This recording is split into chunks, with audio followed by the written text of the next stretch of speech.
রব্বুল আলামিন কালামে হাকিমের সূরা হাশরের 18 নম্বর আয়াতে কারিমায় আমার আল্লাহ বলেন, ইয়া আইয়ুহাল্লাযীনা আমানু, এ দুনিয়ার ঈমানদার দলেরা রে। আমার রব্বুল ইজ্জত ইচ্ছা করলে এখানে বলতে পারতেন, এ দুনিয়ার মানুষেরা, ইয়া আইয়ুহান নাস। রব্বুল ইজ্জত তা বলেন নাই। যদি রব্বুল আলামিন ইচ্ছা করতেন এইখানে মুমিন কাফির মুনাফিক সবাই একত্রিত করে, মুমিন আর মুনাফিককে একত্রিত করে ইয়া আইয়ুহাল মুসলিমুন বলতে পারতেন। কেননা ইমানদারও মুসলমান পরিচয় দেয়, মুনাফিকও নিজের মুসলমান পরিচয় দেয়। আমার আল্লাহ ইয়া আইয়ুহান নাস বলেন নাই, অর্থাৎ পৃথিবীর সমস্ত মানুষদের থেকে বাছাই করেছেন। আমার আল্লাহ ইয়া আইয়ুহাল মুসলিমুন বলেন নাই, অর্থাৎ আমার আল্লাহ মুসলমানদের ভিতর থেকেও বাছাই করেছেন। আল্লাহ বলেন, ইয়া আইয়ুহাল্লাযীনা আমানু, ও ইমানদারের দলেরা। আমানু ইমানদার, যাদের ঈমান আছে তারা হলো মুমিন। অর্থাৎ আমার আল্লাহ মুমিনদেরকে উদ্দেশ্য করে 1450 বছর আগে আরশে আজিম থেকে ডাক পাঠাইছেন, ইয়া আইয়ুহাল্লাযীনা আমানু।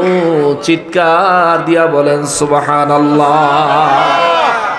মুসলমানেরা রে, আমার প্যারা নবীর উম্মতেরা রে, যদি বুঝে থাকেন জবাব দিবেন, আমরা ইমানদার না বেঈমান? আওয়াজটা দুর্বল হয়েছে, সবাই বলেন আমরা ইমানদার না বেঈমান? আমরা মুমিন না মুনাফিক? মুমিন। আলহামদুলিল্লাহ। রব্বুল ইজ্জত বলেন, ইয়া আইয়ুহাল্লাযীনা আমানু, এ দুনিয়ার ইমানদারেরা রে। কথাটা কে বলতেছেন? আল্লাহ। গুরুত্ব আসেনি? আছে। কতটা? অনেক। এর চাইতে বেশি গুরুত্বের আর কোনো কিছু নাই। এর চাইতে বেশি গুরুত্বওয়ালা আর কোনো কথা নাই।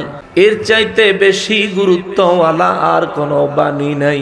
চিন্তা করে দেখেন, ইচ্ছা করলে আমার আল্লাহ এখানে নবীজিকে ডেকে বলতে পারতেন, হুজুর আপনি বলে দেন। ইচ্ছা করলে আল্লাহ ইয়া আইয়ুহার রাসূল বলে ডাক দিয়া আমার নবীজিকে বলতে পারতেন, হুজুর আপনি বলে দেন। কিন্তু আমার আল্লাহ তা না বলে সরাসরি নিজে ডাইরেক্ট ইমানদারের সাথে কানেকশন লাগায়। আল্লাহ কয়, হুজুর আমি আমার ইমানদারদেরকে ডাকি। ইমানদারদেরকে আমি আল্লাহ বড় পছন্দ করি। আমি আমার এমন কিছু কথা আছে যেগুলো ডাইরেক্ট ইমানদারের আমি আল্লাহ বলতে চাই, আপনি নবী শুধু শোনাইয়া দেন। জোরে বলেন সুবহানাল্লাহ। রব্বুল আলামিন ইমানদারদেরকে বাছাই করে আমার আল্লাহ একটা নির্দেশ দিলেন, ইত্তাকুল্লাহ।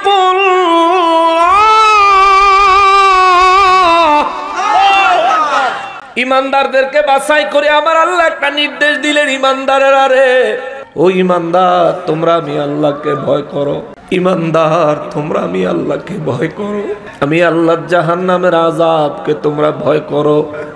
আমি যা করতে তোমাদেরকে নিষেধ করছি তা করিও না রে বান্দা।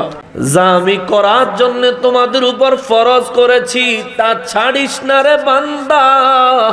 কেননা যেদিন তোদেরকে বানানোর সিদ্ধান্ত আমি রব্বুল আলামিন ফেরেশতাদের সামনে বলেছিলাম, ইন্নী জাইলুম ফিল আরদি খলিফা, ফেরেশতারা রে আমি জমিনের জন্য খলিফা নিযুক্ত করব। ফেরেশতারা বিরোধিতা করেছিল, বলেছিল তোমরা নাকি ঝগড়া করবা, মারামারি করবা, কাটাকাটি করবা, দুনিয়ায় অশান্তি সৃষ্টি করবা। আমি আল্লাহ সেদিন ফেরেশতাদেরকে কইছি, ফাকনামি কইরো না, ইন্নী আলামু মা লা তা'লামুন। আমি রব্বুল আলামিন যা জানি তোমরা তা জানো না। তোমাদের কাছে পারমিশন নেওয়ার জন্য আমি আমার সিদ্ধান্ত জানাই নাই। আমি আমার সিদ্ধান্ত জানাইছি, আমি আদম বানাবো, জমিনের জন্য খলিফা বানাবো।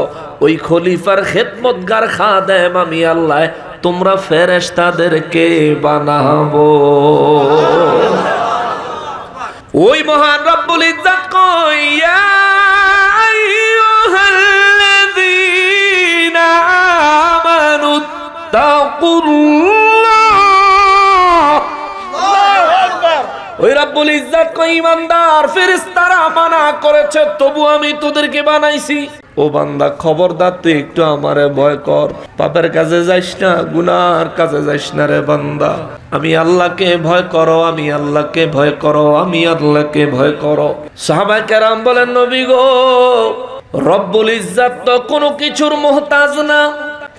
আল্লাহ রব্বুল ইজ্জাত কাহারও মুখাপেক্ষী না। আল্লাহুস সামাদ, তিনি কাহারও মুখাপেক্ষী নয়। ইয়া রাসূলুল্লাহ, তবে আল্লাহ কেন ঈমানদারদেরকে বললেন ইত্তাকুল্লাহ, তোমরা আমি আল্লাহকে ভয় করো? আমার নবী দুই চক্ষু মোবারকের পানি মোবারক ছাইরা দিয়া কয়, সাহাবীরা রে, দুনিয়ায় মানুষ যখন গুনাহ করে রে, ফেরেশতারা তখন রব্বুল ইজ্জাতের দরবারে আরজি জমা দেওয়ার সময় কয়, আল্লাহ আগেই কইছিলাম। রব্বুল ইজ্জাত কুদরতের দরবার থেকে কোনো আওয়াজ দেন না।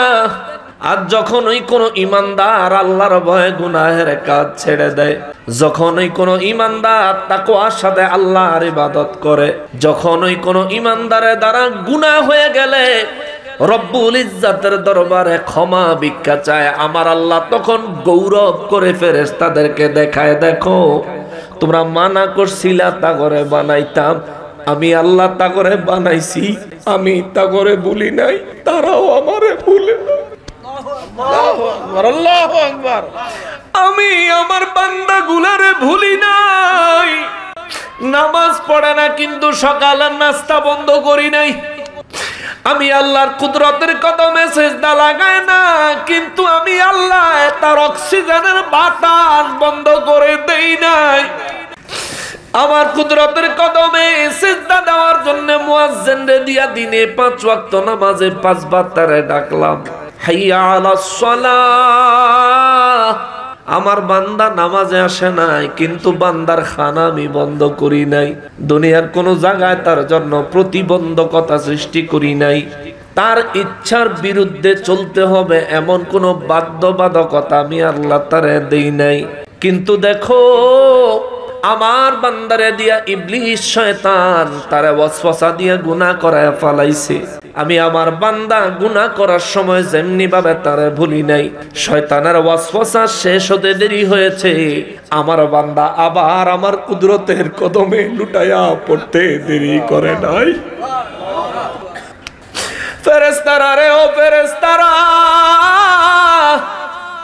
আমার নূর নবী রাহমাতুল লিল আলামিন বলেন, রব্বুল ইজ্জাত ফেরেশতাদের সামনে গৌরব করে, আল্লাহ গৌরব করে কয়, দেখো আমার বান্দারা আমি রব্বুল আলামিনকে কি পরিমাণে ভয় করে দেখো, কি পরিমাণে ভয় করে দেখো। শয়তানের ওয়াসওয়াসায় গুনাহ করে ফেলেছে, কিন্তু আমি রব্বুল ইজ্জাতের দরবারে তওবা করতে আমার বান্দা ভুলে নাই, ভুলে নাই, ভুলে নাই।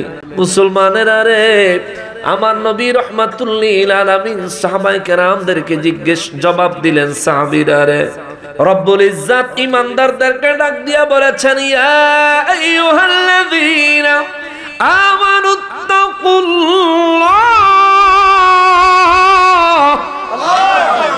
আল্লাহ বলে, ঈমানদাররা রে, তোমরা আমি আল্লাহকে ভয় করো।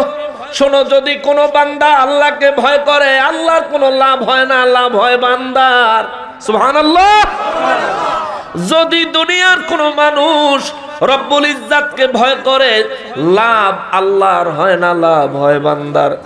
যদি আল্লাহকে ভয় না করে যদি সে পাপের কাজে লিপ্ত হয়, তবে আল্লাহর কোনো ক্ষতি হয় না, ক্ষতি হয় বান্দার। কিন্তু আল্লাহ যে বড় শখ কইরা ঘরে বানাইছে, ঘরের সবচেয়ে ছোট সন্তানটা মা বাবার বেশি আদরের থাকে, ঘরের সবচেয়ে বড় সন্তানটা মা বাবার অত্যন্ত বেশি আদরের সন্তান থাকে। মেজ সন্তানগুলি মা বাবারে কষ্ট দিলে যতটা কষ্ট পায়, বড় সন্তানের কাছ থেকে কিংবা একেবারে ছোট সন্তানের কাছ থেকে কষ্ট পাইলে কষ্টের পরিমাণ কি কম থাকে না বেশি হয়? বেশি। কেননা বড় সন্তানটা অন্যরকম প্রিয়, ছোট সন্তানটা অন্যরকম প্রিয়। রব্বুল ইজ্জাত তো মায়া করে বান্দা বানাইছে, মায়া করে। আমার নবী রাহমাতুল লিল আলামিন বলেন, এই মায়ার বান্দাগুলো যখন গুনাহ করে রে, আমার রব্বুল ইজ্জাত এই মায়ার বান্দাগুলোর গুনাহ করার পরে যখন বাম কাদের ফেরেশতা তারা গুনাহ লেখার জন্য তৈরি হয়, আল্লাহ কুদরতের দরবার থেকে আওয়াজ দেয়, ফেরেশতা একটু রাখ, একটু অপেক্ষা কর। ফেরেশতা বলে, আল্লাহ আপনার হুকুম মানছি, অপেক্ষা করলাম, কিন্তু জানতে বড় মনে চায় রে মালিক। নেক আমল করবে মনে নিয়ত করার সাথে সাথে ডান কাঁধের ফেরেশতায় খাতায় তুলে দেয়, কিন্তু গুনাহ করার পরেও আমারে কেন আপনি লিখতে বাধা দিলেন? রব্বুল ইজ্জত জবাব দেয়, ফেরেশতা রে, আমি জানি আমার বান্দা যে কোনো মুহূর্তে আমার দরবারে তওবা করবে। আমার বান্দায় আমার দরবারে তওবা করার সাথে সাথে আমি আমার বান্দারে মাফ করে দিব। আল্লাহু আকবার। আমার বান্দা তওবা করলেই তো আমি মাফ কইরা দিব। তুই লেখা শুধু শুধু খাতা নষ্ট করার দরকার কি? আবার কাটা লাগবো? ও ফেরেশতা অপেক্ষা কর। নবী বলেন, সকালে কেউ যদি গুনাহ করে জোহর পর্যন্ত আল্লাহ বান্দার জন্য অপেক্ষা করে। জোহরের নামাজে নি বান্দা আসে, আইসা নি আল্লাহর দরবারে ক্ষমা চায়, মালিক মাফ করে দাও রে মালিক, গুনাহ করে ফেলেছি, ইচ্ছাই করেছি, শয়তানের ওয়াসওয়াসায় করেছি। আমার নবী বলেন, রব্বুল ইজ্জতের দরবারে যখন কোনো বান্দা গুনাহ করার পরে ফিরে আসে, আমার আল্লাহ কতটা খুশি হয় তোমরা জানো নি? সাহাবায়ে কেরাম বলেন, নবী গো কি পরিমাণে খুশি হয়? আমার নবী বলেন, শোনো তাইলে, তুমি যদি একাকী মরুভূমিতে একটা উট নিয়ে রওনা করো, হাদিস, তুমি যদি শুধুমাত্র একটা উট নিয়ে মরুভূমিতে একা একা রওনা করো দীর্ঘ পথ, উটের পিঠে তোমার খাদ্য, উটের পিঠেই তোমার প্রয়োজনীয় জিনিসপত্র, দীর্ঘক্ষণ চলতে চলতে চলতে চলতে যখন ক্লান্ত হইয়া যাইবা, মরুভূমির মাঝখানে যদি 2-4টা খেজুর গাছের ছায়া পাও, তুমি সেই জায়গায় যদি একটু আরাম করার জন্য, ক্লান্তি দূর করার জন্য সেখানে যদি অবস্থান করো, দেখা গেল কোনো বান্দা অনেক বেশি ক্লান্ত থাকলে ঘুম চলে আসে। আমার নবী বলেন, কোন বান্দা যদি ঘুমায় গেল, ঘুম থেকে জায়গা যদি দেখে সে আছে কিন্তু উটটা নাই, যেই উটের পিঠে তার পানি, যেই উটের পিঠে তার খানা, যেই উটের পিঠে তার প্রয়োজনীয় সমস্ত জিনিসপত্র, যেই উটটা মরুভূমি পাড়ি দেওয়ার একমাত্র সম্বল অবলম্বন, এই উটটা হারায় গেলে ওই লোকটার ভিতরে কেমন একটা হাহাকার লাগে। ওই লোকটার ভিতরে যতটা হাহাকার লাগে রে, বান্দা যখন গুনার দিকে ধাবিত হয়, রব্বুল ইজ্জতের দরবারে কুদরতি জালালিয়তে আমার আল্লাহ তার চাইতো অনেক বেশি হাহাকার করে। সুবহানাল্লাহ। এই হারানোটা যদি এই মরুভূমির মাঝে কেউ কাহারো জন্য সাহায্য করে নেওয়ালা নাই, মরুভূমি বুঝেন তো, শুধু বালি আর বালি, সূর্যের তাপ আমাদের দেশের মতো না, প্রচুর পরিমাণ তাপ থাকে। নূর নবী রাহমাতুল লিল আলামিন বলেন, ওই উটটা হারায় যাওয়ার পরে পাগলের মতো উটের মালিক উট খুঁজতে থাকলো। হঠাৎ করে যদি এই মালিক দেখে তার পিছনে উটটা দাঁড়ানো, মালিকটা কত খুশি হবে। নবীজি হাদিসে মুবারকে বলেছেন, মালিক দেখা গেল খুশি হইয়া আল্লাহর শুকর আদায় করতে গিয়া বইলা ফালাইলো, আল্লাহ আপনি আমার বান্দা, আমি আপনার রব। আনন্দের ঠেলায় বলে ফেলছে, বান্দা হয়ে বলে ফেলছে, আল্লাহ আপনি আমার বান্দা, আমি আপনার রব, আপনি আমার উটটা ফিরিয়ে দিয়েছেন, তার জন্য বড় খুশি হয়েছি। নবী বলেন, হারানো উট ফেরত পায়া বান্দা খুশি হইয়া যেমনে রবের ব্যাপারে ভুল কথা আনন্দের কারণে বলে ফেলে, এর চাইতো লক্ষ লক্ষ কোটি কোটি গুণ বেশি খুশি হয়ে যায় যখন কোন বান্দা গুনাহ করার পরে আল্লাহর দরবারে আত্মসমর্পণ করে চিৎকার দিয়া কোন সুবহানাল্লাহ। আল্লাহর বেনিফিট এটুকুই, আল্লাহ খুশি হয়, আল্লাহর লাভ এইটুকুই, কেবল আমার আল্লাহ ফেরেশতাদের সামনে গৌরব করেন। মুসলমানেরা রে, আমার আল্লাহ সূরা হাশরের 28 নম্বর আয়াতের শুরুতে বলেছেন, ইয়া আইয়ুহাল্লাযীনা আমানুত্তাকুল্লাহ। একই কথা আমার আল্লাহ সূরা আলে ইমরানের 102 নম্বর আয়াতে কারিমায় বলেছেন, ইয়া আইয়ুহাল্লাযীনা আমানুত্তাকুল্লাহ। এক একই কথা আমার আল্লাহ সূরা মায়েদার 35 নম্বর আয়াতে বলেছেন, ইয়া আইয়ুহাল্লাযীনা আমানুত্তাকুল্লাহ। তিনটা আয়াতের শুরুর অর্থ হলো ওহে ঈমানদারের দলেরা, হে ঈমানদারের দলেরা, হে ঈমানদারের দলেরা, তোমরা আমি আল্লাহকে ভয় করো, আমি আল্লাহর তাকওয়া তোমরা অর্জন করো। চিৎকার দিয়া বলেন সুবহানাল্লাহ। আমি আল্লাহকে ভয় করো। এবার আল্লাহর ভয় কেমনে করবেন, কিভাবে আল্লাহর ভয় করতে হবে? তাফসীরে জালালাইন শরীফে ইমাম জালালউদ্দিন সুয়ুতী রাহমাতুল্লাহি আলাইহি আল্লাহর ভয় সম্পর্কে ব্যাখ্যা দিতে যায় তিনি লেখছেন, রব্বুল ইজ্জাতের ভয়, যেটাকে আরবিতে বলে ইত্তাকুল্লাহ, যার ভিতরে তাকওয়া আছে। এই যে তাকওয়া মানুষের ভিতরে আল্লাহর ভয়, এই ভয়টা তিন প্রকার। কয় প্রকার? তিন প্রকার। আপনাদের কষ্ট হইতেছে? আমি তাফসীর শোনাই কিছুক্ষণ আপনাদের। তাকওয়া হলো তিন প্রকার। এক প্রকারের তাকওয়া হলো সাধারণ তাকওয়া, দ্বিতীয় প্রকারের তাকওয়া হলো বিশেষ তাকওয়া, আর তৃতীয় প্রকারের তাকওয়া হলো খাস তাকওয়া, বিশেষেরও বিশেষ তাকওয়া। এক নাম্বার তাকওয়া কারে কয়? যে ব্যক্তির ঈমান আছে কিন্তু শিরিক করে না। বুঝবেন, এটা মনে রাখতে হবে। সাধারণ তাকওয়া কারে কয়? যে ব্যক্তির ঈমান আছে কিন্তু শিরিক করে না, এই ব্যক্তি সাধারণ তাকওয়াবান। এক নাম্বার তাকওয়ার মধ্যে আমরা আছি না নাই? মানে দুর্বল কথা কয় না। এক নাম্বার তাকওয়া আমাদের মধ্যে আছে না নাই? আছে। এক নাম্বার তাকওয়ার শর্ত হলো ঈমান আছে কিন্তু শিরিক করে না। কিন্তু দুঃখের বিষয় হলো আমাদের দেশে শিরিক আর বিদআতের কন্ট্রাক্ট নিয়ে কিছু মানুষ মসজিদের খতিব হয়ে গেছে।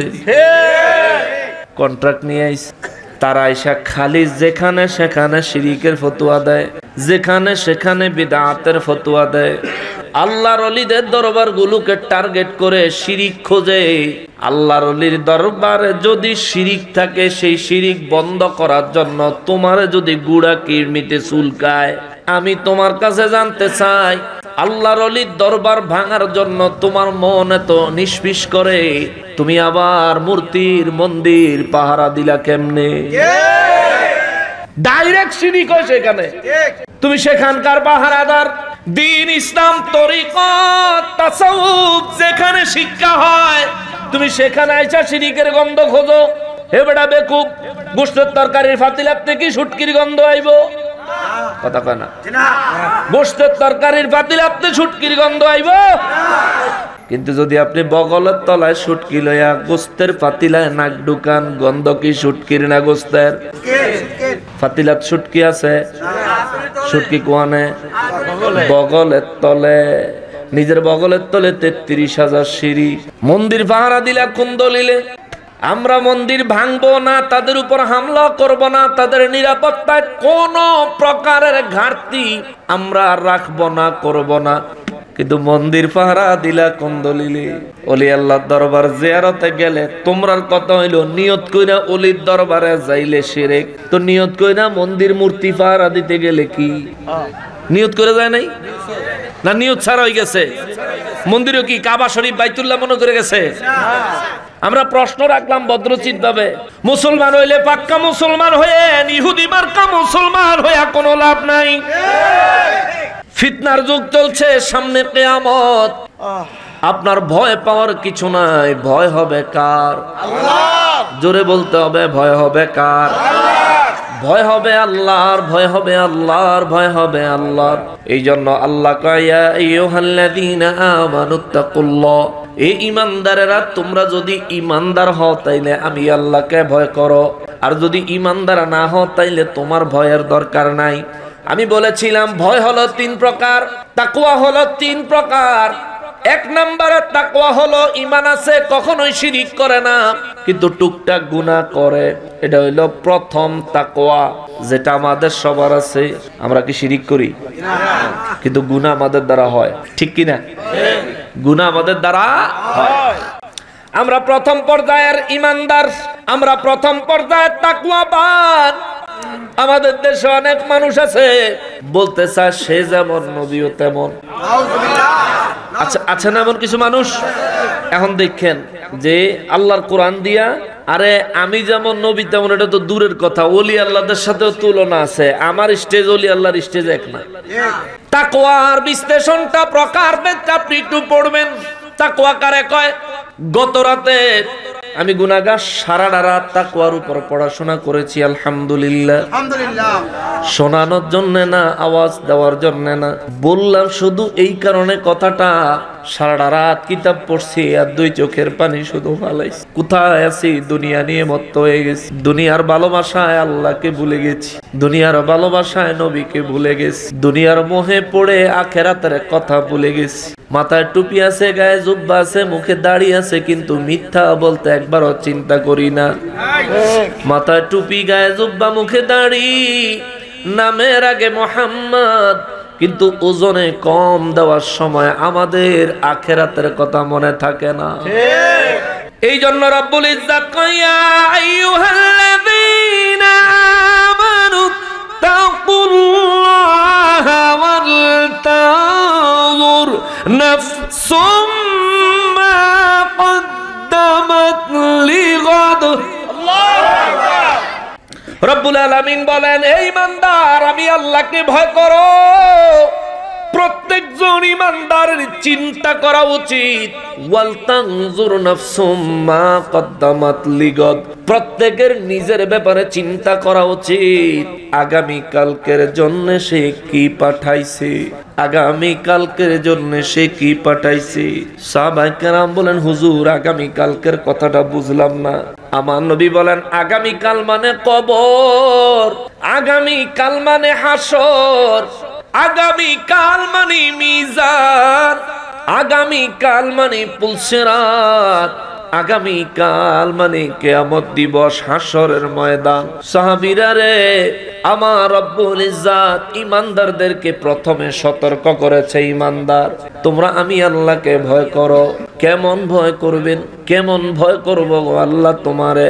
আল্লাহ কয় আমারে ভয় করবা। সূরা আলে ইমরানের 102 নম্বর আয়াতে আল্লাহ বলেন, বিসমিল্লাহির রহমানির রহিম, ইয়া আইয়ুহাল্লাযীনা আমানুত্তাকুল্লাহা হাক্কা তুকাতিহি। আওয়াজ করে বলেন আল্লাহু আকবার। সূরা আলে ইমরানের 102 নম্বর আয়াতে আমার রব্বুল ইজ্জাত বলেন, বান্দারে তোমরা আমি আল্লাহকে ভয় করো, ভয় করার মতন করো। আল্লাহু আকবার। আমি আল্লাহকে ভয় করো, কিন্তু করার মতন করো। আমরা নামাজ পড়িনি, কথা কয় না, কার ভয়ে? আল্লাহর ভয়ে। জোরে বলেন, কার ভয়ে? আল্লাহর ভয়ে। আমরা টুপি মাথায় দেই, কার ভয়ে? আল্লাহর ভয়ে। আমরা সত্য কথা বলি, কার ভয়ে? আল্লাহর ভয়ে। আমরা মিথ্যা ত্যাগ করি, কার ভয়ে? আল্লাহর ভয়ে। সবকিছুই করলাম, সমস্ত অন্যায় বাদ দিয়া সমস্ত নেক কাজগুলো করলাম, কার ভয়ে? আল্লাহর ভয়ে। মাঠ থেকে একটু জবাব দেন, কার ভয়ে? আল্লাহর ভয়ে সবকিছু করলাম। কিন্তু আমার আল্লাহ কয়, বান্দারে ভয়ের একটা ক্লাস আছে, তাকওয়ার একটা ক্লাস আছে। ইত্তাকুল্লাহ আমি যে কইছি, এই কথার ভিতরে অনেক অনেক রহস্য লুকায়িত আছে। ও বান্দা, তুমি আমি আল্লাহকে ভালোবাসবা। ইয়া আইয়ুহাল্লাযীনা আমানুত্তাকুল্লাহ, তুমি আমি আল্লাহকে ভয় করো। হাক্কা তুকাতিহি, হাক্কা তুকাতিহি, হাক্কা তুকাতিহি। আমি আল্লাহকে ভয় করো, ভয় করার মতো করো, যেমন করা দরকার তেমন করো, যথার্থভাবে করো, পরিপূর্ণভাবে করো। এবার মুসলমান বাবারা, আপনাদের কাছে জানতে চাই, কেমনে আল্লাহরে ভয় করলে পরিপূর্ণ ভয় হবে? জানেননি কেউ? জানেন? আমার জানলে কইবেন জানি, না জানলে কইবেন জানি না। জানেন কিভাবে আল্লাহকে ভয় করলে যথেষ্ট ভয় হবে? কিভাবে আল্লাহকে ভয় করলে যথার্থ ভয় হবে? কিভাবে আল্লাহকে ভয় করলে আল্লাহ যে বলেছেন তার হক আদায় হবে? এটা আমরা কেউ জানি না, কেউ জানি না, কেউ জানি না। অথচ নামাজের নির্দেশ দিয়েছেন কি? আল্লাহ। নামাজ পড়া কি? নামাজ পড়া কি? ফরজ। কেননা নির্দেশ দিলেন কে? তার মানে নামাজের নির্দেশ আল্লাহ দিয়েছেন বিদায় নামাজ ফরজ। রোজার নির্দেশ দিলেন কে? রমজানের রোজার নির্দেশ দাতা কে? রমজানের রোজা রাখা আমাদের জন্য কি প্রাপ্ত? এ মুসলমান, নির্দিষ্ট পরিমাণ নিসাব পরিমাণ সম্পদের মালিকের জন্য যাকাত দেওয়ার বিধান দিয়েছেন কি? যাকাত দেওয়া কি ফরজ। হজ করা ফরজ। সামর্থ্যবানের জন্য হজ করা কেন? হজের হুকুম দিয়েছেন কে? তার মানে যেই হুকুম আল্লাহ দেয় এটা কি নফল না সুন্নাত? মাশাআল্লাহ, এই তো অ্যাটেনশন আছে ফুল। আপনাদের কষ্ট হচ্ছে? যেই হুকুম মহান রব্বুল ইজ্জত দেয় এই হুকুম মানা বান্দার জন্য, ইমানদারের জন্য ফরজ হয়ে যায়। মুনাফিকের কিছু আসে যায় না, কাফেরের কিছু আসে যায় না, ইহুদি খ্রিস্টানের কিছু আসে যায় না। কিন্তু যদি আপনি নিজের মুসলমান দাবি করেন, কিন্তু আপনি যদি নিজের ইমানদার দাবি করেন, তবে আল্লাহর হুকুম আপনার জন্য ফরজ। জোরে কোন সুবহানাল্লাহ। আল্লাহর হুকুম আমাদের জন্য কি? নামাজের হুকুম দিলেন যে আল্লাহ, নামাজের হুকুম দিলেন যেই কিতাবে, তাকওয়ার হুকুম দিলেন ওই আল্লাহ, তাকওয়ার হুকুম দিলেন ওই কিতাবে। এই জন্য তাকওয়ার ব্যাপারে আমার রাসূল সাল্লাল্লাহু আলাইহি ওয়াসাল্লাম বলেছেন, প্রত্যেক মুসলমানের জন্য তাকওয়া অর্জন করা ফরজ। রে কোন সুবহানাল্লাহ। তাকওয়া কয় প্রকার ভুলে গেছেন? তাকওয়া কয় প্রকার? ওলি আল্লাহর দরবারে আসছেন, তাসাউফের ক্লাস করে ছাইড়া দিমু না কষ্ট হইব? চোখের পানি ছাড়তে হবে। ফিল করেন রবকে এখান থেকে, রব্বুল আলামিনকে এখান থেকে ফিল করেন। সারাটা শরীর আপনারই আল্লাহ বানায়া দিয়া নিজের প্রয়োজনে ব্যবহার করার জন্য সুযোগ করে দিয়েছেন। হায় হায়, আমরা কত শক্তিশালী, লাগলে আমার লগে পারবিনি। আমরা কত ক্ষমতাশালী, আমার ক্ষমতার লগে পারবিনি। আমাদের কত আত্মীয় স্বজন, আমার গোষ্ঠীর লগে পারবিনি। অথচ এই দেহের মালিক কে? আল্লাহ। দেহের ভিতরে যে রূহ আছে তার মালিক কে? আল্লাহ। এই জমিনের মালিক কে? আল্লাহ। জমিনে চলি, শরীরে শক্তি দিয়েছেন কে? আল্লাহ। বেঁচে আছি, হায়াত দিয়েছেন কে? আল্লাহ। নেয়ামত খাই, নেয়ামত দিছেন কে? আল্লাহ। খাওয়ার তৌফিকটা আমারে দিছে কে? দুনিয়ায় কত মানুষ আছে রে। ও মুসলমান, যদি হাতে সময় থাকে দুইটা জায়গা সফর করবেন, ফাঁকে ফাঁকে দুইটা জায়গায় যাবেন। এক হলো মাঝে মধ্যে একা একা কবরস্থানে গিয়া বৈশা থাকবেন। মরাই লাগবো, মরণই লাগবো। বিশ্বাস করেন, মরণই লাগবো। দুনিয়ায় মানুষ আল্লাহর অস্বীকার করে, কিন্তু মৃত্যুকে অস্বীকার করতে পারে নাই। মৌতকে স্বীকার করাই লাগছে। মরা লাগবো রে।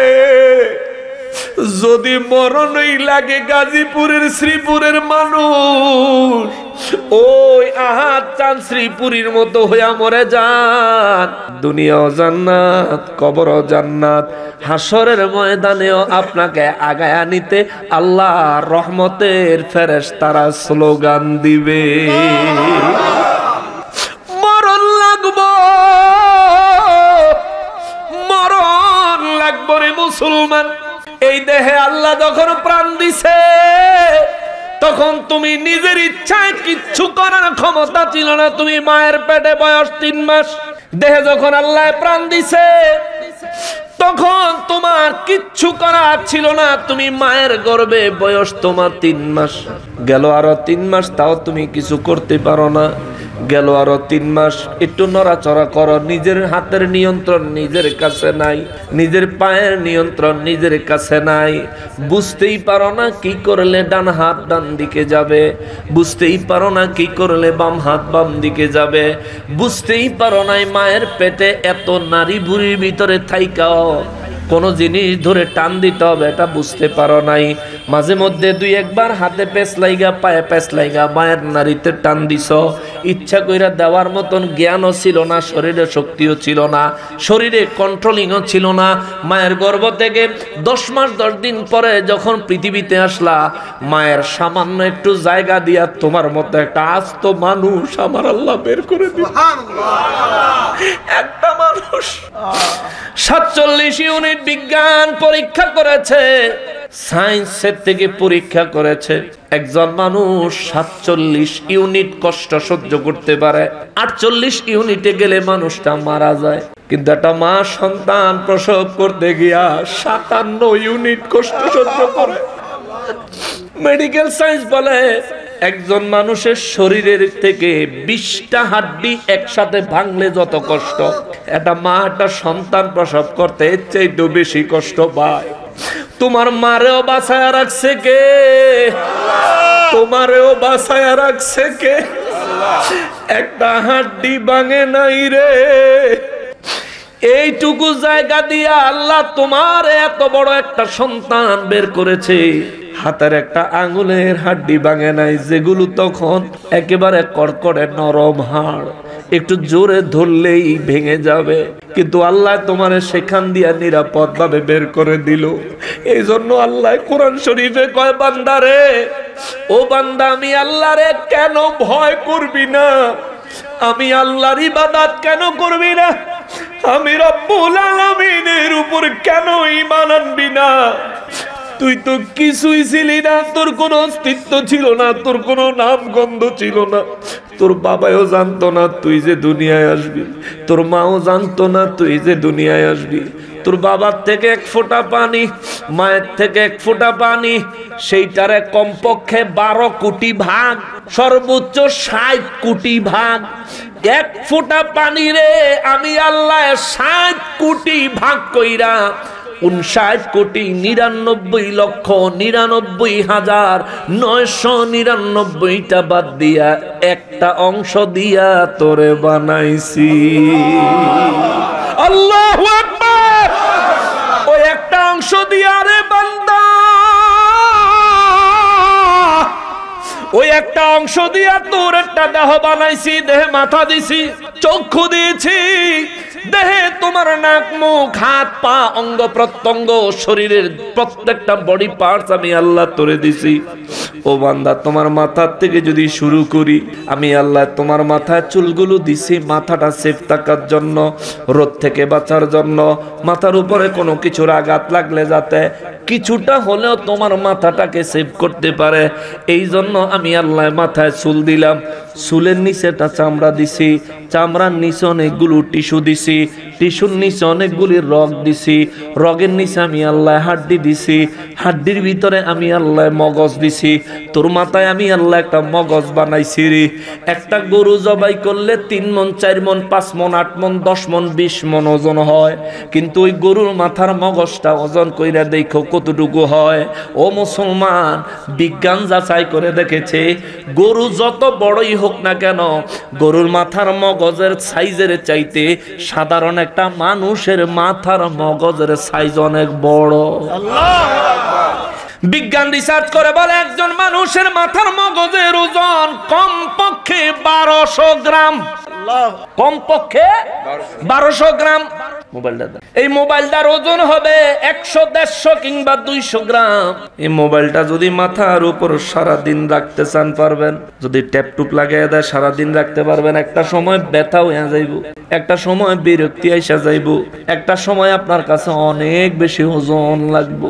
সেনাবাহিনীরা তারা একটা শাস্তির বিধান আছে, কোন মানুষের কাছ থেকে জবানবন্দি নেওয়ার জন্য তারা ওই মানুষটারে শোয়া তার মাথার থেকে অনেক উপরে একটা কলসে পানি বেঁধে দেয়, কলসের নালি নিচে ছিদ্র করে একটা রশি লাগায় দেয়, ওই রশি দিয়ে ফোঁটা ফোঁটা আকারে টপ টপ করে ওই লোকের কপালের উপরে এক ফোঁটা করে পানি পড়তে থাকে, তারে ওখানে আটকায়া রাখে তারা জবানবন্দি নেওয়ার জন্য।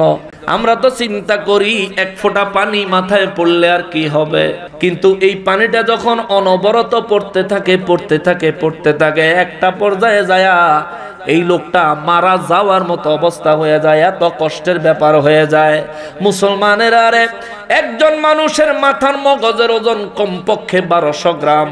আমার ওই রব্বুল আলামিনের কি মহিমা, আমার রব্বুল আলামিনের কত দয়া।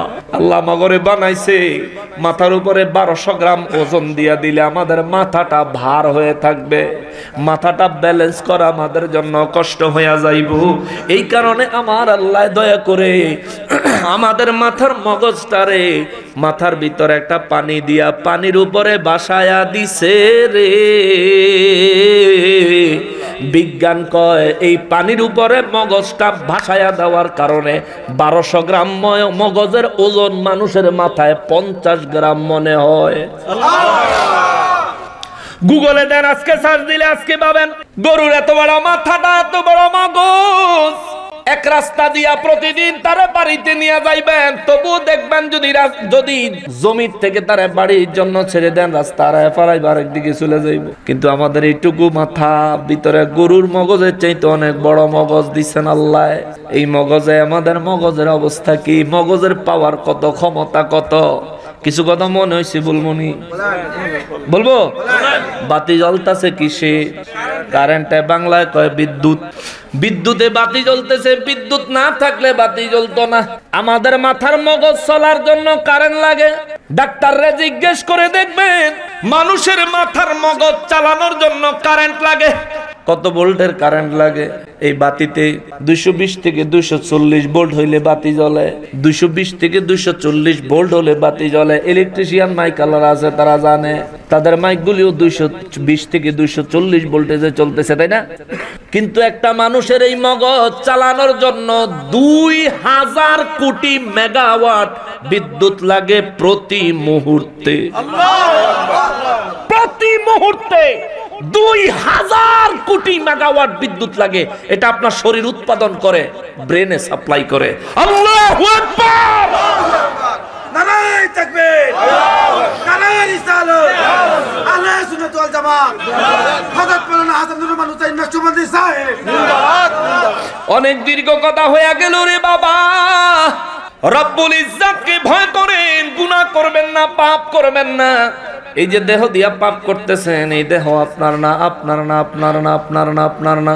এই জন্য আমি মাঝে মধ্যে একটা গজল বলে থাকি, ওরে দুনিয়া দুনিয়া বলে করো কিসের ভাবনা, দুনিয়া দুনিয়া বলে করো কিসের ভাবনা, দুনিয়া তো দূরের কথা আমিও আমার না, দুনিয়া তো দূরের কথা আমিও আমার না, দুনিয়া দুনিয়া বলে করো কিসের ভাবনা, দুনিয়া দুনিয়া বলে করো কিসের ভাবনা, দুনিয়া তো দূরের কথা আমিও আমার না, দুনিয়া তো দূরের কথা আমিও আমার না।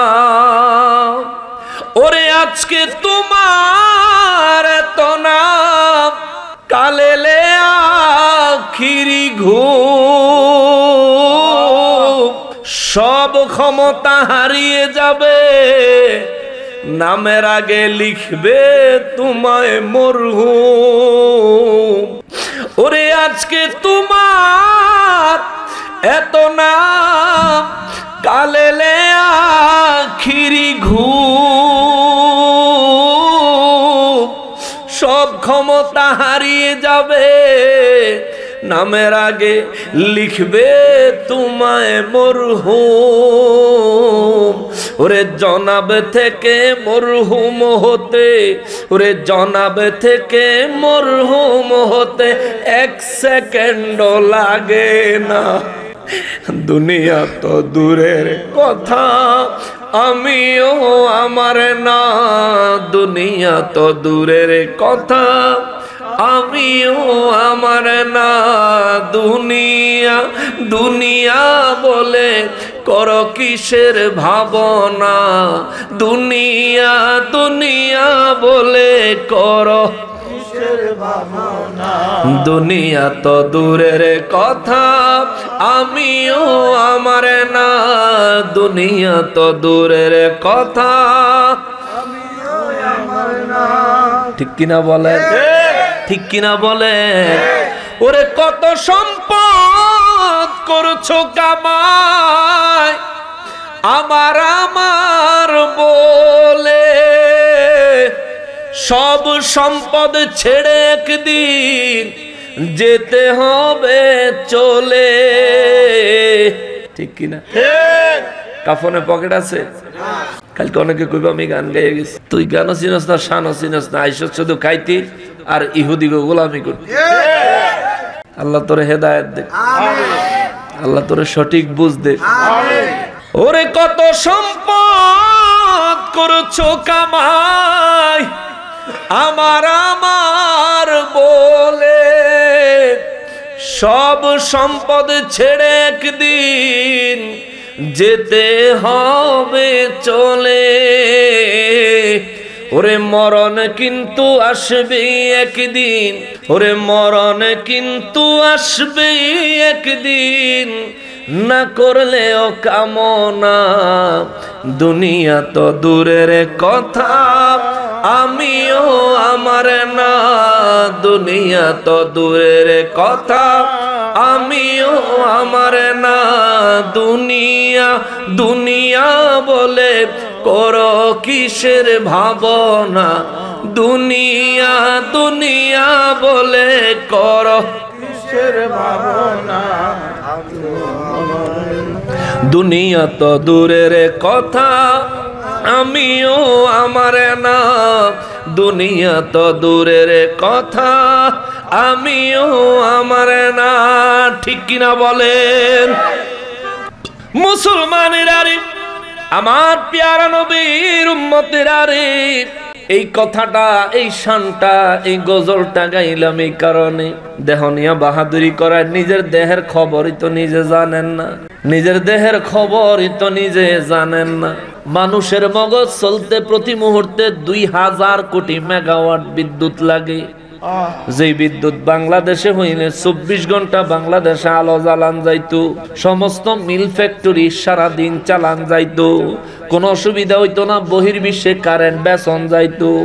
কিন্তু এইটুকু নলেজে, এইটুকু ব্রেনে 2000 কোটি মেগাওয়াট বিদ্যুৎ দিয়ে আমাদের ব্রেনটা চালাইতেছে কি?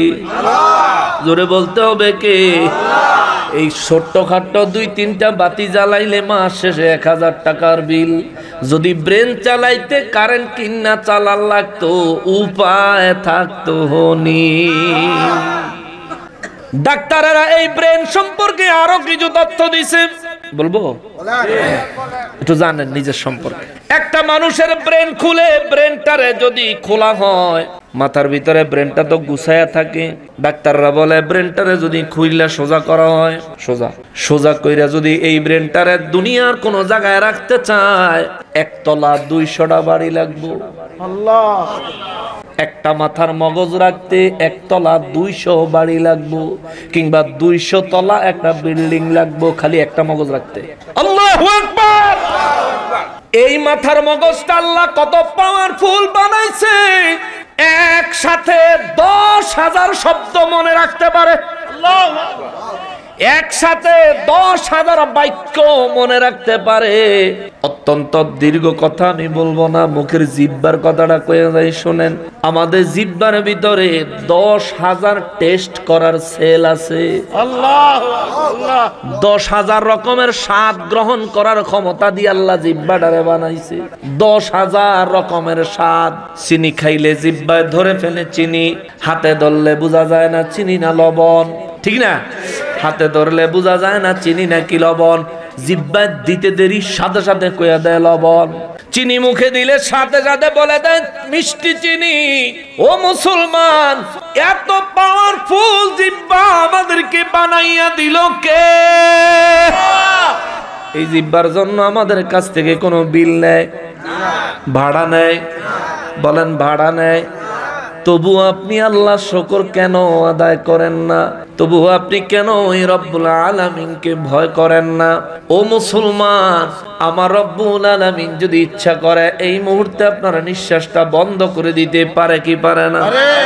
আল্লাহ যদি ইচ্ছা করেন এই মুহূর্তে আপনার জিহ্বার স্বাদগুলি উঠাইয়া নিতে পারেন কি পারেন না? ওরে কত মানুষ রাস্তাঘাটে দেখবেন পাগল হইয়া চলে, আপনারও হাত আছে, আমারও হাত আছে, পা আছে, তারও হাত আছে, পা আছে। আমারও নাক মুখ শরীরের অঙ্গ প্রত্যঙ্গ যা আছে, তারও শরীরের অঙ্গ প্রত্যঙ্গ তাই আছে। আমারও মাথা আছে, তারও মাথা আছে। রাত হলে আমি বিছানায় ঘুমাই, সে রাস্তার কিনারে পড়ে থাকে। শীতের মধ্যে কাপড় খুলে খালি গায়ে ঘোরাফেরা করে জীবন কাটায়। ও মুসলমান, মুসলমান রে, একটা পাগল দেখা কেন আল্লাহ শুকর আদায় করেন না? মালিক,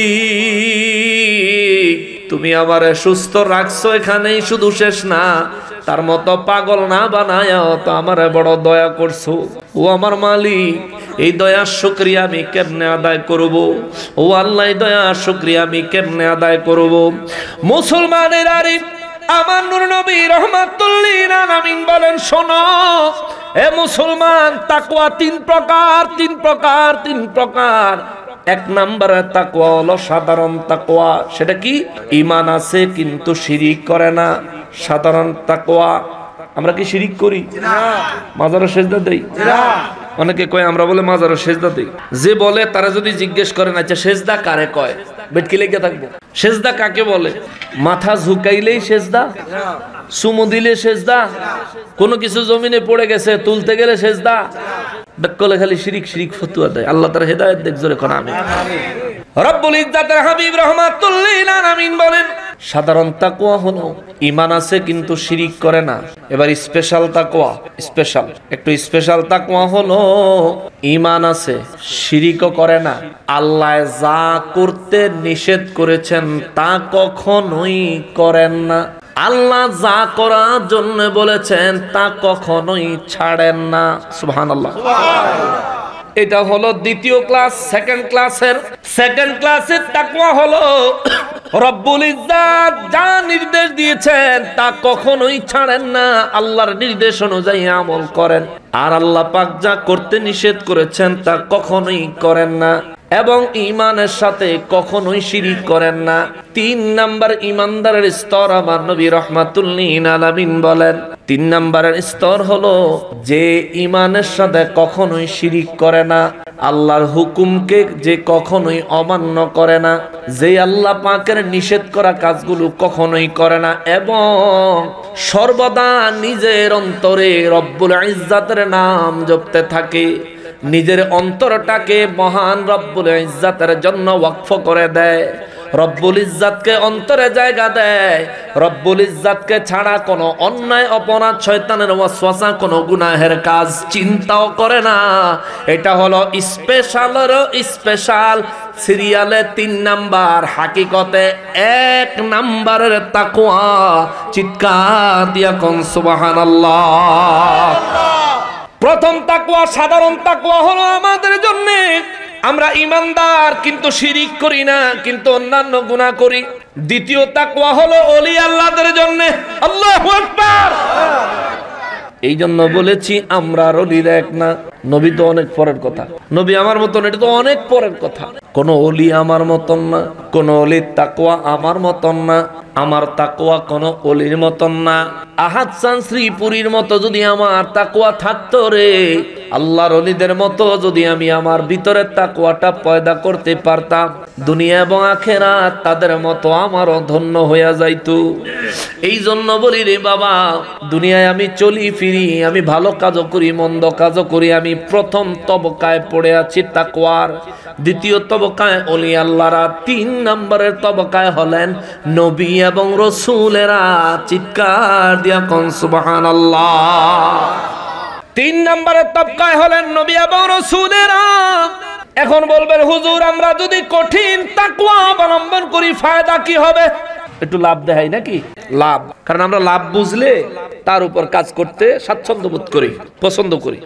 নূর নবী রাহমাতুল লিল আলামিনের একজন সাহাবী ছিলেন যার গায়ের রং অত্যন্ত কালো, যিনি ছিলেন কৃতদাস, কণ্ঠ ছিল অত্যন্ত সুন্দর। নবীজি রাহমাতুল লিল আলামিনের বেনজির বেমিসাল প্রেমিক ছিলেন হযরতে বিলাল রাদিয়াল্লাহু তাআলা। ওরে দেখিয়া হযরত বিলাল প্রেমেতে হইয়া মাতাল, সহিল উমাইয়ার জ্বালাতন। উমাইয়া এমন একটা বদলোক, এমন একটা বাজে মানুষ ছিল রে। মুসলমানদেরকে আর হযরতে বেলালকে কিভাবে কষ্ট দেওয়া যায় নতুন নতুন শাস্তির আবিষ্কার করতো সে। জিন্দা মানুষটারে দইরা জমিনে শুয়ায়া গলার মধ্যে পাড়া দিয়া হা করায়া মুখের ভিতরে জ্বলন্ত আগুনের কয়লা ঢুকাইয়া দিস। গরো উমাইয়া কই বেলাল আর নবী নবী কইবিনি, আগুনের জ্বলন্ত কয়লা মুখে নিয়ে কই উমাইয়া রে আমারে তুই শহীদ করে দিতে পারবি, অন্তর থেকে নবীর নাম মুছতে পারবি না। ওই বেলাল রাদিয়াল্লাহু তাআলা আনহু কেমন তাকওয়া ছিল রে। ওই বেলাল রাদিয়াল্লাহু তাআলা আনহুর কেমন তাকওয়া ছিল। ওই তাকওয়ার কারণে আল্লাহ তারে কি পুরস্কার দিছে দেখেন। মক্কা বিজয়ের দিন কাবার ছাদে ওঠার জন্য আল্লাহ এবং তার রাসূল তার অনুমতি দিছে।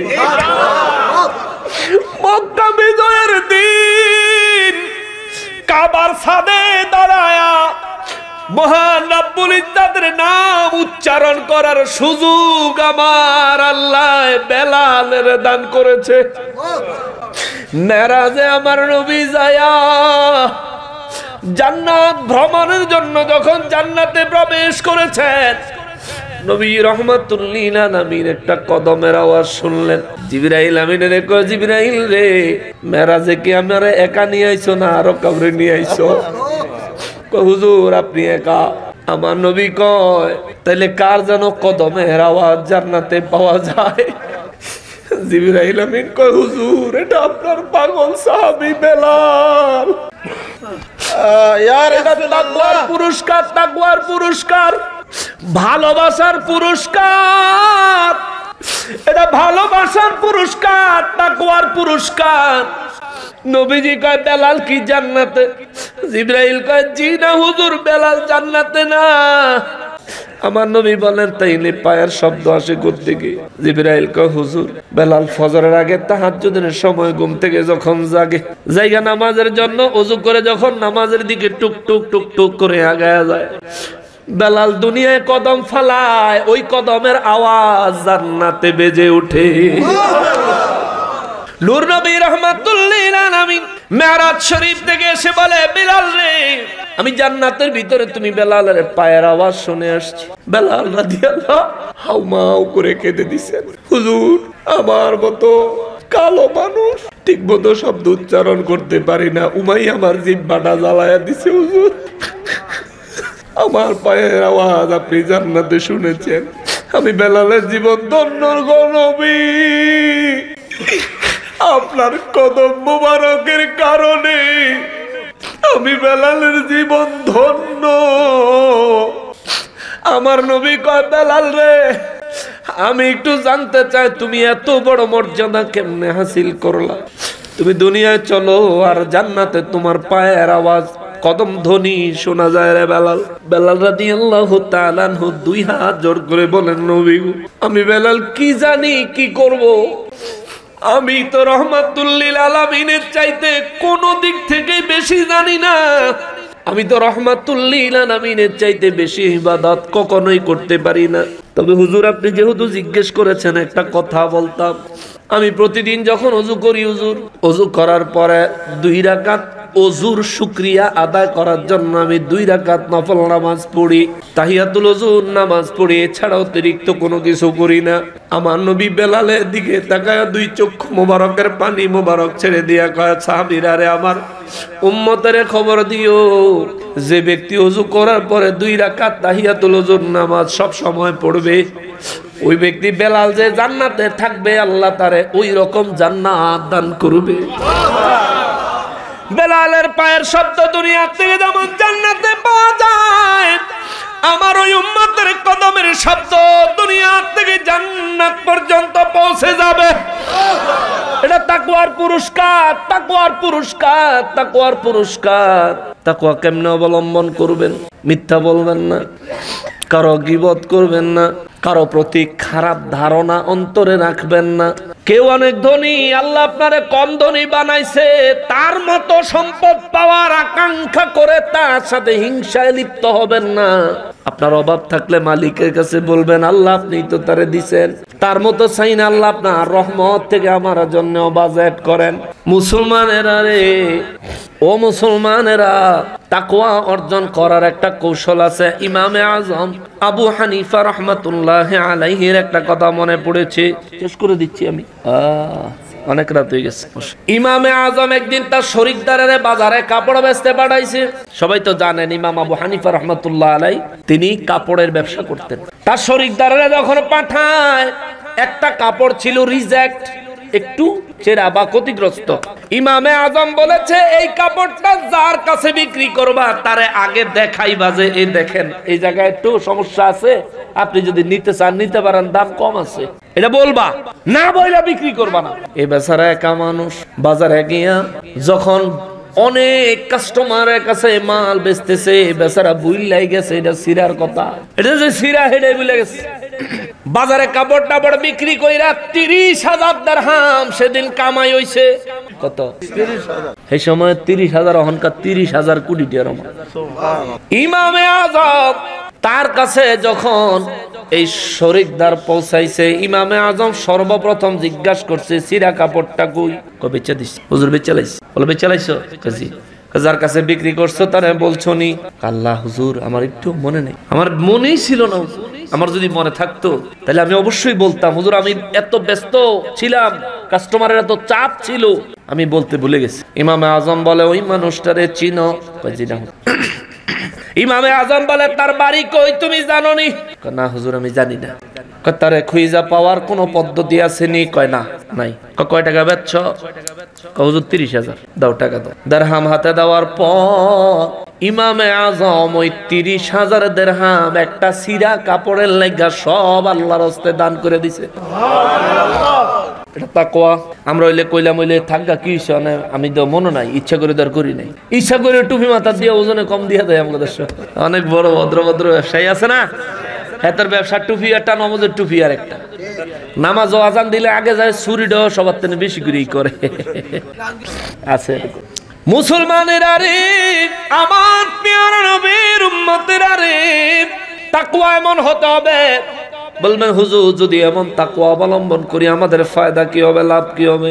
হযরত আব্দুল্লাহ ইবনে আব্বাস রাদিয়াল্লাহু তাআলা আনহু থেকে হাদিসে মুবারক রয়েছে, তাফসিরে কবির খুললে পাবেন, তাফসিরে নাঈমি খুললে পাবেন।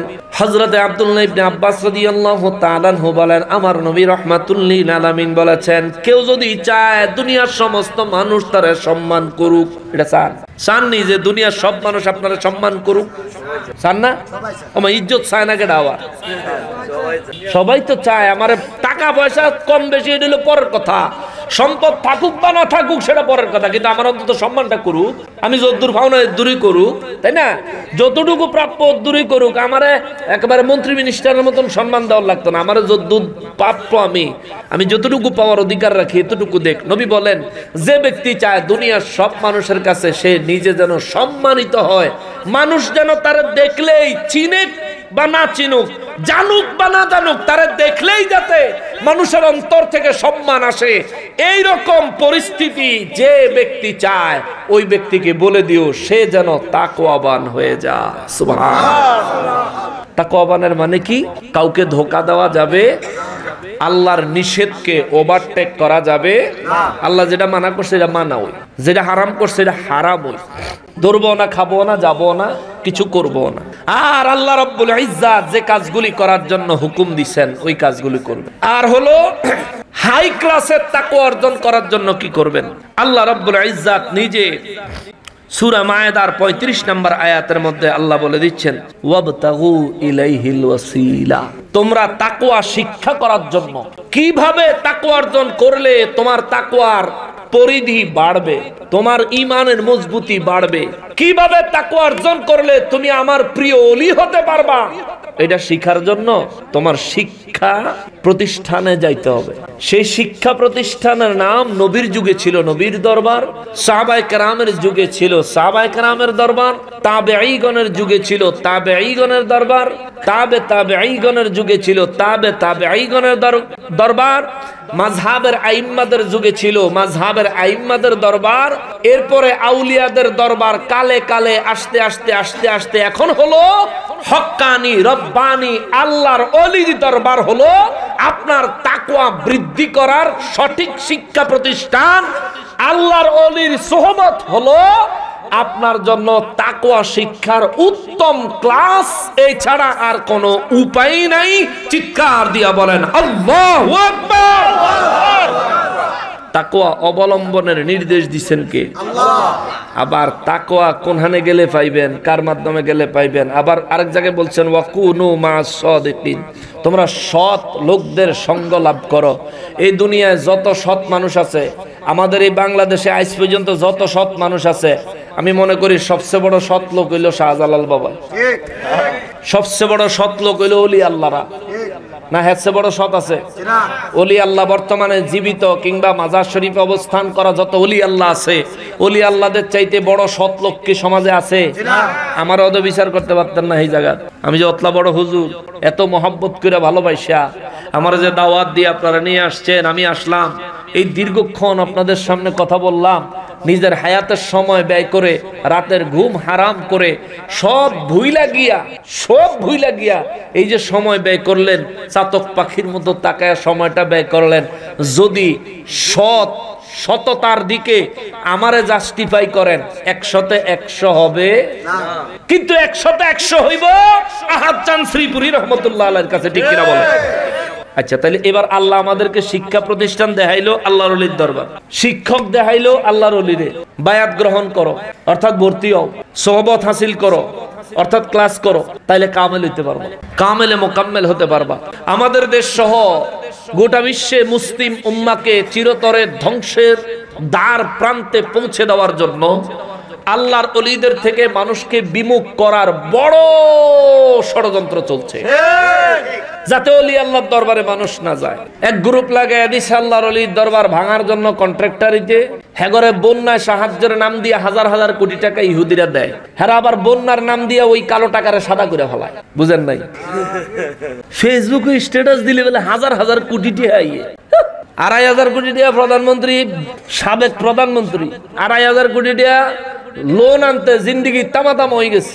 আর তারারে ফেসবুকে স্ট্যাটাস দিলে বলে হাজার হাজার কোটি টাকা পাঠায়। আপনারা বুঝেননি কইতে আইয়ে টাকা যে আনতে অনের হ্যানতেনে আইয়ে লেবেল লাগায়, আর একটা ভিতরে বিষ, উপরে লেবেল লাগাইছে মধু,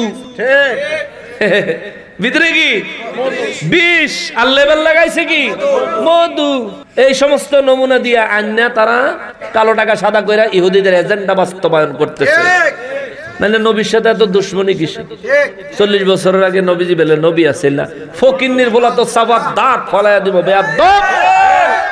নবী সম্পর্কে না জানলে লেখাপড়া করো, জানো, জানতে তো অসুবিধা নাই। 40 বছরের আগে বলে নবীজি নবী হয়েছিল, আরে বেদ্য বেগগিরি। আমার নবীর যেদিন আগমন হয়েছে সেদিন আসমানের ফেরেশতারা মা আমেনার ঘরে তাশরীফ এনেছে। আমার নবীর আগমনের নূরের ঝলকে সিরিয়ার শাম দেশের বিল্ডিং গুলি, দালানগুলি, আম্মাজান, আমার নবীর আম্মাজান হযরত আমেনা, তিনি বলেন আমি আমার ঘর থেকে সিরিয়ার দালানগুলো দেখেছি। তো যদি এই 40 বছর আগে যদি কিছুই না হয়, তাইলে তো সিরিয়ার দালান তো লাইট মারলেও দেখা যাইত। মক্কা থেকে সিরিয়া তো বাড়ির কাছের কথা না। যাই হোক, এই কথাগুলি যদি বলি অনেক দীর্ঘ কথা বলা যাবে, তবে শুধু একটা কথা বলবো, বাবা, ইমানের বাজারে ডাকাতি চলছে, ডাকাতি চলছে। টুপিওয়ালারাই আপনাদের ইমান ধ্বংস করে দেওয়ার কন্ট্রাক্টর নিয়ে মাঠে ময়দানে নামছে, সাবধান। টুপি দেখলে পাগল হয়ে যায় না, টুপিওয়ালারাই ইমাম হোসেন রাদিয়াল্লাহু শহীদ করছে। টুপি দেখলে পাগল হয়েন না, টুপিওয়ালা ব্যক্তি ওমর রাদিয়াল্লাহু খঞ্জর মেরে শহীদ করে দিয়েছে। টুপি দেখলে পাগল হয়েন না, টুপিওয়ালারা নবীজির 2 কন্যার জামাই দুই কন্যার স্বামী জিন্নুরাইন ওসমান জিন্নুরাইন রাদিয়াল্লাহু তাআলা আনহুরে শহীদ করে দিয়েছে। টুপি দেখা পাগল হয়েন না, তাহাজ্জুদ গুজারি আলী রাদিয়াল্লাহু নামাজের সিজদার মধ্যে জবাই করে দিয়েছে। টুপি দেখা পাগল হয়ে যায় না, নামাজি দেখা পাগল হয়ে যায় না। অতএব বুঝতে হবে, হুজুর এই ফিতনার যুগে আমরা কি করব? আপনার কি কিয়ামত পর্যন্ত বাচ্চা থাকা দরকার? কথা কয় না, কিয়ামত পর্যন্ত বেঁচে থাকা দরকার। যদি দরকারও হয়, কিয়ামত পর্যন্ত বাচ্চা থেকে আপনি কি করবেন?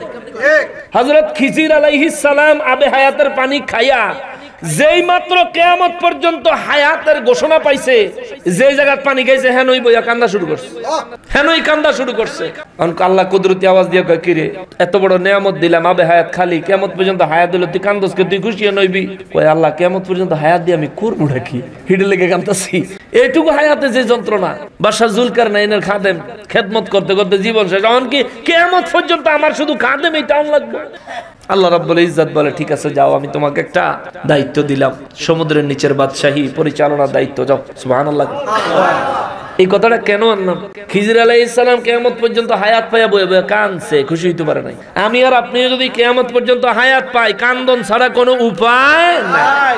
অতএব যেহেতু মৌত কিয়ামত পর্যন্ত হইল, কিয়ামতের দিন হইলেও মরণ আইব, মরণই যখন লাগবো, বেঈমান ইহুদিদের দালালদেরকে ভয় পাওয়ার কোনো দরকার আছে? আল্লাহর ওলিদের দরবারের দিকে যারা আঙ্গুল দিবে, তাদের আঙ্গুলগুলো ভেঙে তাদের পকেটে ঢুকাই দিবে। এরপর আপনারা যদি না পারেন, নাম করে খবর দিয়ে আসবো ইনশাআল্লাহ। জান্ডা লইয়া হইলো আইয়া হাজির। সম্মানিত হাজরিন, যারা মন্দির পাহারা দিয়ে মাজার গুলো ভাঙলো, তারা অবশ্যই কখনোই ইসলামের বন্ধু না, কখনোই না। এদের উদ্দেশ্যই হলো ধর্মীয় একটা কোন্দল সৃষ্টি করে রাষ্ট্রের শান্তি বিনষ্ট করা। এরা রাষ্ট্রেরও বন্ধু না, এরা এই সমাজের সাধারণ মানুষেরও বন্ধু না, এরা ধর্মেরও বন্ধু না। এরা মূলত এরা চিনে টাকা আর করে ইহুদিদের দালালি। আল্লাহ তা করে হেদায়েত নসিব করুক। সবাই পড়ে আমিন। ওমা তৌফিক ইল্লা বিল্লাহ। দীর্ঘক্ষণ আপনাদেরকে কষ্ট দিলাম, দোয়া করবেন, তাকওয়ার উপর জীবন যাপন করবেন। বাবা, তাকওয়ার উপর জীবন যাপন করবেন, আল্লাহকে স্মরণ করবেন, যে কোনো সময় আল্লাহকে স্মরণ করবেন। কোনো কিছুতে কখনোই এক মুহূর্তের জন্য আল্লাহকে ভুলে যাবেন না, তবে প্রিয় নবীজির মহাব্বত সহকারে মনে রাখবেন। ওমা তৌফিক ইল্লা বিল্লাহ। শুন আমরা সবাই নবীজিকে দাঁড়ায় সালাম দেই। ইয়া নবী সালাম আলাইকা, ইয়া রাসূল সালাম আলাইকা। আস্তাগফিরুল্লাহাল্লাযী লা ইলাহা ইল্লা হুয়াল হাইয়ুল কাইয়্যুম ওয়া আতুবু ইলাইহি লা হাওলা ওয়ালা قوة إلا بالله العلي العظيم أستغفر الله ربي من كل ذنب وأتوب إليه لا حول ولا قوة إلا بالله العلي العظيم সম্মানিত হাজরিন, আজকে আমরা পীরে কামেল হযরত মাওলানা আবু আলী আকন্দ নকশবন্দি মুজাদ্দিদি শ্রীপুরি রহমতুল্লাহ আলাইহির দরবার শরীফের প্রাঙ্গণে উপস্থিত হয়েছে। আল্লাহ রাব্বুল ইজ্জত আল্লাহর ওলির দরবারে উপস্থিত হওয়ার বরকতে আমাদেরকে রহমত, বরকত এবং মাগফিরাত নসিব করেন। সবাই পড়েন আমিন। সবাই সবার জন্য দোয়া করবেন। আমি গুনাহগার, সবার কাছে দোয়া প্রার্থী, আমার জন্য দোয়া করবেন। আমার পর্দার আড়ালে অনেক মা বোনেরা আছেন। আজকের পুরো বয়ানটা যেমনি ভাবে আমরা পুরুষদের জন্য, তেমনি ভাবে মা বোনদের জন্য, কোনো পার্থক্য নাই। আমার মা বোনেরা যারা আছেন, আপনারা যদি একটা জায়গায় পারফেক্ট হয়ে যান, তাইলে ইনশাআল্লাহ আপনাকে জান্নাতে নিতে, জান্নাতে যেতে কেউ ঠেকাইতে পারবে না। একটা জায়গা পারফেক্ট হয়ে গেলে, সেই জায়গাটা হলো আপনারা স্বামীর প্রতি কৃতজ্ঞ হবেন। স্বামীর প্রতি কৃতজ্ঞ হবেন, তিনি যা দেয় তার উপর সন্তুষ্ট থাকবেন। নিজের সন্তুষ্টি না খুঁজে স্বামীকে সন্তুষ্ট করার চেষ্টা করবেন। দেখবেন আল্লাহর রহমত আসবে, তুলনামূলক স্বামীর ভালোবাসাও বেশি পাবেন। সন্তানাদিরাও দেখবেন চরিত্রবান এবং আদর্শ সন্তান হবে। ঠিক কিনা বলে?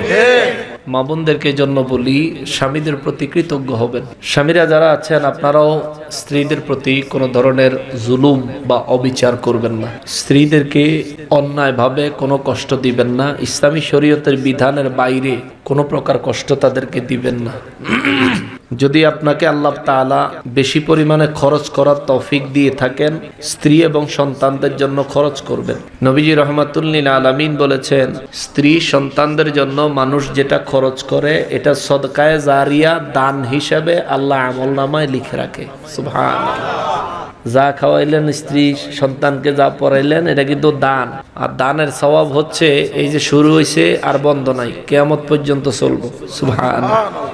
আপনি নাই কিন্তু সব চলতে থাকবে। আপনি নাই, কিছু গুনাহ আছে, এটাও চলতেই থাকে। কিছু গুনাহ, এর মধ্যে একটা গুনাহ হলো আমরা যে দাড়ি কাটি, এই দাড়ি কাটার কারণে আমাদের একটা গুনাহ হয়। এই গুনাহটা হইতেই থাকে, 24 ঘন্টা হইতে থাকে, যতক্ষণ পর্যন্ত ওই এক মুষ্টি পর্যন্ত আমরা দাড়ি বড় ইয়া জায়গা মতো নাই। আমার দাড়ি আশ্রয় না দিকে গুছাইয়া রইছে রে, পরে কবে হুজুরের দাড়ি ছোট। তো আমি তো জীবনে কখনো শেভ করি নাই। ছোটবেলা থেকে একটু ধার্মিক চিন্তা চেতনার ছিলাম। বাবা হাফিজে কোরআন, আলেম মানুষ, আমাকেও মাদ্রাসায় পড়াইছে, আমার ভাই বোনদেরকেও সব মাদ্রাসায় পড়ছে। পরিবারটাই ইসলামিক পরিবার থেকে উঠে আসছে। যারা দাড়ি কাটেন, এই যে কাটলেন, এই গুনাহ হইতেছে, এটা এক মুষ্টি হইলে আবার গিয়ে কদ্দুর থামে। আপনার তো ওই এক আঙ্গুল বাইরে আবার হালাই দেন, আবার চলতে থাকে, বিশ্বাস করেন আবার চলতে থাকে। এটা একটা পাপ, একটা গুনাহ। এই গুনাহগুলো করবেন না। ফেসবুকে কাউরে উদ্দেশ্য করে একটা গালি একটা কমেন্টে দিচ্ছেন, যতজন মানুষ আপনার এই কমেন্টটা পড়ছে ততজনের গুনাহ হয়েছে, ততজনের সমান গুনাহ আপনার আইছে। এক কমেন্ট করে থুয়ে দিচ্ছেন, কিন্তু গুনাহ অটোমেটিক আইতাছে আইতাছে আইতাছে। দরকারটা কি? ভালো দেখলে গ্রহণ করেন, মন্দ দেখলে দূর করেন, বের হয়ে যান, আপনি আপনার মতো চলে যান। এসব গুনাহগুলি থেকে, যেগুলো কন্টিনিউ গুনাহ হয়, এগুলির থেকে বেঁচে থাকেন। যেগুলো কন্টিনিউ সওয়াব হয়, এই পথগুলি অবলম্বন করেন। বিশ্বাস করেন, যুবক হন আর বৃদ্ধ হন আর যাই হন, মরণ লাগবো, হিসাব দেওয়াই লাগবে।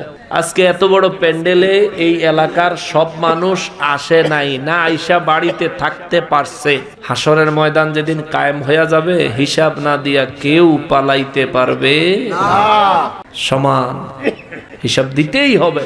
অতএব আল্লাহর সামনে দাঁড়ায়া নিজের জীবনের হিসাব দিতে পারেন মতো করে নিজের জীবনটা তৈরি করে। আল্লাহ যদি বলে, তোমার আমি হায়াত দিছি, দুনিয়াতে দিছি, নিয়ামত দিছি, রিজিক দিছি, তুমি এর দ্বারা তুমি এই আখিরাতে আজকে কি নিয়ে আইছো, কি নিয়ে আইছো কইলে যাতে এইরকম দেখাইতে পারেন, পুরা আছে এরকম যাতে দেখাইতে পারেন, এমন কইরা যায়েন। কিন্তু এমন লইয়া যায়েন না, এমন লইয়া যায়েন না, বিপদের কোনো সীমা থাক। আল্লাহ তাআলা আমাদেরকে অতীতের জীবনের সমস্ত গুনাহ খাতাগুলো মাফ করে দেন।